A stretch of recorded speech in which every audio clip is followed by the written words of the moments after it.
Muy buenos días, doctora. Mi nombre es Johan Jiménez y en este caso yo le voy a exponer lo que es el SNAP y un poco de la normativa internacional. ¿Qué es el SNAP? El SNAP es el Sistema de Áreas Protegidas del Ecuador. ¿Qué es un área protegida como tal? Es un conjunto enorme de terreno en el cual existe una gran cantidad de biodiversidad, tanto de flora como de fauna. Los mayores ejemplos, por ejemplo, son el Parque Nacional de Cajas, que es un enorme reservorio de agua. Por otro lado tenemos el Parque Nacional Yasuní-Teté, que es un área de biodiversidad enorme en la zona oriental del país. Y por otro lado tenemos algo que me gustaría a mí considerar un mini mundo, que es la región insular de Galápagos, cual completamente es un universo aparte, completamente. Entonces, este SNAP, la utilidad que tiene es el poder dar garantías de protección a estos sitios tan importantes para la diversidad, tanto de las especies como para que el ser humano como tal pueda mantener el estilo de vida que ha mantenido hasta ahora. Saltando un poco de esto hacia lo que sería la normativa internacional, podemos hablar de lo que de lo que fue el Tratado de Kioto. Recordando un poquito que el Tratado de Kioto, su objetivo era bajar las emisiones y dentro de lo que tenía el concepto de los bonos de carbono. Estos bonos de carbono, su función era contrarrestar de cierta forma la producción de contaminación que tenían las empresas. ¿Cómo se lograba esto? Si es que tú producías cierto tonelaje, en este caso de CO2, tenías que contrarrestarlo comprando bonos de carbono de sitios sin contaminación, entre comillas, que sería pues bosques, partes de ciertos sectores muy diversos para que tú compres como tal ese terreno y que ese terreno no sea explotado y de cierta forma tú compensar este daño que estás causando.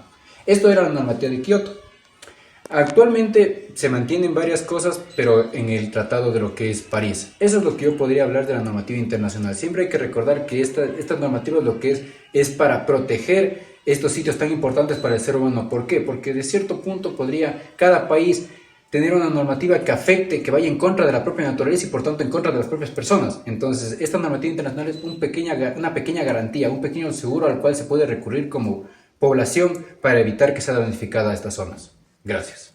Desarrollando la pregunta número 3, las áreas protegidas comunitarias, indígenas y afroecuatorianas, APC, las cuales hablábamos como este tipo de áreas está directamente gestionado por las comunidades locales, pueblos indígenas o afrodescendientes, bajo un enfoque de gobernanza participativa, lo cual esta integra los correspondientes saberes tradicionales junto a sus respectivas prácticas sostenibles de conservación, por lo cual se llegan a destacar sus características principales. Sus características principales, más que nada, como punto número 1, llegábamos a hablar que las comunidades son quienes llegan a decidir y planificar la gestión de los territorios, coordinando así con las entidades estatales. Como punto número 2, nosotros llegábamos a hablar sobre que muchos APC coinciden con territorios ancestrales, donde la protección de la naturaleza está vinculada a creencias y prácticas culturales tradicionales. También se llegan a desarrollar actividades como ecoturismo comunitario, producción sostenible como el cacao nativo y el respectivo emprendimiento artesanal. Y para dar como un ejemplo destacable, hablaríamos sobre la reserva étnica Agua, que conserva más de 120.000 hectáreas de bosque nativo, como ya sería en este caso el hábitat de especies como el oso de anteojos. Ya, y hablando sobre otro enfoque fundamental, hablaríamos también sobre los avances y su cooperación. Gracias al apoyo de MATE y el PNUD, se impulsan iniciativas como los biocorredores que integran estas áreas con el resto del sistema SNAP, por lo cual el dicho modelo se llega a sugerir y a demostrar que la conservación es más efectiva cuando se respeta. Más que nada, esto es cuando se basa en los derechos colectivos y los conocimientos tradicionales de las comunidades los que llegan a habitar en estas zonas. Bueno, vamos a continuar con la exposición. Mi nombre es Anthony Vega y hoy voy a hablar sobre un tema fundamental que es las áreas protegidas dentro de nuestro territorio ecuatoriano. Estos espacios no solo son donde existe nuestra biodiversidad, sino que también son los espacios que nosotros debemos de conservar, que nosotros debemos de cuidar. A su vez, vamos a hablar hoy sobre cómo se gestionan, qué entidades son las encargadas de gestionar, en qué norma la encontramos y también, lo más importante, cómo podemos ayudar a preservar, a contribuir para conservar este ecosistema. Las áreas protegidas en Ecuador. Las áreas protegidas del Ecuador están siendo resguardados, velados por el Estado. ¿A través de qué organismo? A través del Ministerio del Medio Ambiente. A su vez también será solo por el Estado. No, también está hecho por las comunidades, por los pueblos, por sectores aledaños al lugar donde están las áreas protegidas, los cuales brindan la conservación. También podríamos hablar de empresas privadas también que buscan, ONGs también, que buscan lo que es la conservación del medio ambiente. Según el Código Orgánico Ambiental COA, en su artículo 41 nos menciona las áreas protegidas dentro del Ecuador. Como principal tenemos los parques nacionales. El Parque Nacional Yasuní, que es un claro ejemplo de esta gran extensión de tierra y agua que a la vez juega un papel fundamental en la preservación de lo que es nuestro ecosistema. Como segundo tenemos también lo que es las reservas ecológicas. A la vez aquí tratamos de resaltar lo bello, lo natural, donde no ha intervenido tanto el humano, el hombre, como tal, y lo preservamos de esa manera, que se mantenga intacto. Tenemos también las reservas marítimas, en las cuales habitan especies, están presentes nuestros océanos y en estos tenemos los guardacostas, todo este tipo de situaciones que nos sirven para preservar lo que es nuestro ecosistema acuático.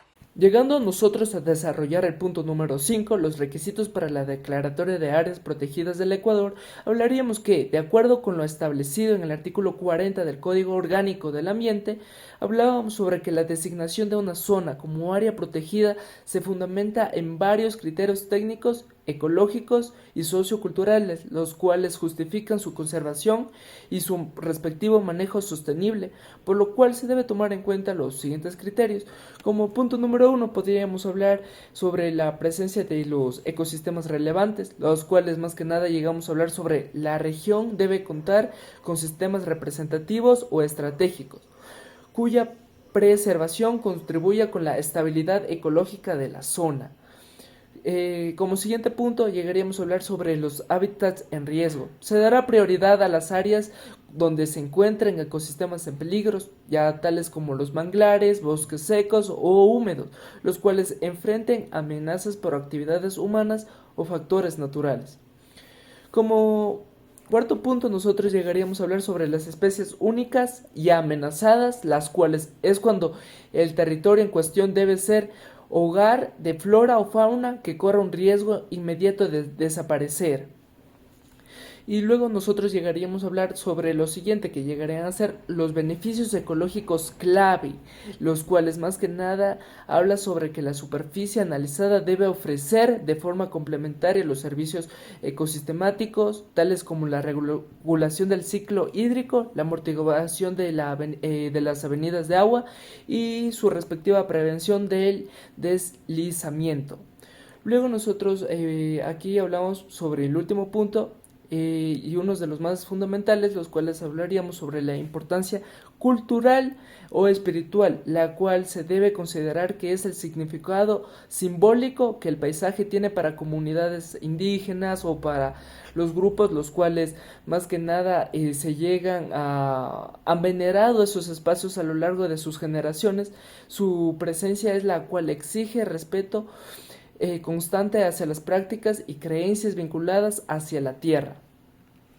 Luego nosotros hablaríamos sobre los criterios adicionales según el caso. Más que nada, las autoridades ambientales no pierden la discreción de sumar requisitos puntuales que surjan en el análisis, adaptando de este modo el marco normativo a las peculiaridades las cuales presenten cada área bajo examen. Para concluir, vamos a tratar el punto número 6, ejemplo de categoría en Ecuador. Para este ejemplo voy a ocupar lo que es la isla Santay. Esta área protegida de recreación ubicada en la provincia del Guayas nos da el concepto perfecto de lo que es el turismo y lo que es la preservación, van de la mano. En cuidado del medio ambiente, van de la mano. ¿De qué manera? Esta isla Santay lo que nos brinda es a los turistas, nos brinda lo que es caminatas, nos brinda senderismo por sus lugares. Hay personas, sí, como en nuestra generación ahora, está haciendo esta red social Instagram que nos haga que tomemos fotos al lugar y la gente diga, oh, esa área está muy bonita, ¿dónde es? Todo ese tipo de cosas. Dice, es la isla Santay. Es un área protegida y pues vienen más turistas, se fomenta lo que es el turismo en el lugar, lo que les sirve para los sectores aledaños, para la gente que vive ahí, para su conservación, a la vez de mantener el lugar más bonito y todo, pero lo fundamental aquí es que también nos enseña la preservación de este lugar, ¿no es cierto?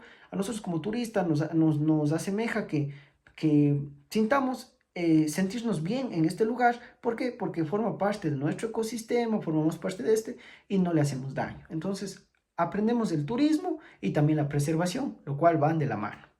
Vamos a hablar también del Ministerio del Ambiente. ¿Qué rol juega el Ministerio del Ambiente dentro de la isla Santay, dentro de esta área protegida? Dentro de esta área protegida, lo que busca el Ministerio del Ambiente a través de sus entes es regular esta preservación, esta conservación, pero también a través de lo que es los lugareños, lo que están cerca del lugar, personas aledañas al lugar, lo que buscan también es, a través de su fuente de trabajo, también ellos preservan el medio ambiente, invitan a la gente que llega, a los turistas, a que fomenten el medio ambiente. Mire, esta basurita, este tipo de cosas, les brindan charlas, este tipo de situaciones, para que nos dice que el equilibrio debe de ir de la mano. El equilibrio debe ir de la mano tanto la conservación como la recreación que hacemos en el lugar, van a ir de la mano. Lo que nos da como conclusión, para finalizar, es que como ciudadanos debemos de conservar este medio ambiente, esta área protegida, este espacio. No solo para nosotros, sino para las futuras generaciones. Para finalizar, hablaríamos sobre la conclusión. Durante esta investigación del Sistema Nacional de las Áreas Protegidas, SNAP se ha convertido en uno de los pilares de la conservación en Ecuador, por lo que su funcionamiento se sustenta en una pirámide normativa que comienza en la propia Constitución de la República, pasa por el Código Orgánico del Ambiente y se completa con una serie de resoluciones ministeriales. Hoy en día, más que nada, se permite resguardar ecosistemas claves, los cuales ofrecen refugio a especies amenazadas y explorar caminos de desarrollo, lo cual se ha determinado, al menos sobre el papel, prometen ser sostenibles, de tal manera que la letra muerta del derecho solo cobre vida si las autoridades trasladan esos principios a la práctica diaria sobre el terreno. Más que nada, el verdadero desafío consiste en convertir ideas en hechos, sin sacrificar el bienestar ecológico ni olvidar la urgencia de la justicia social. Y también llegar a involucrar a las comunidades locales, pueblos indígenas y afrodescendientes. No es un gesto opcional. Muchas gracias por su atención.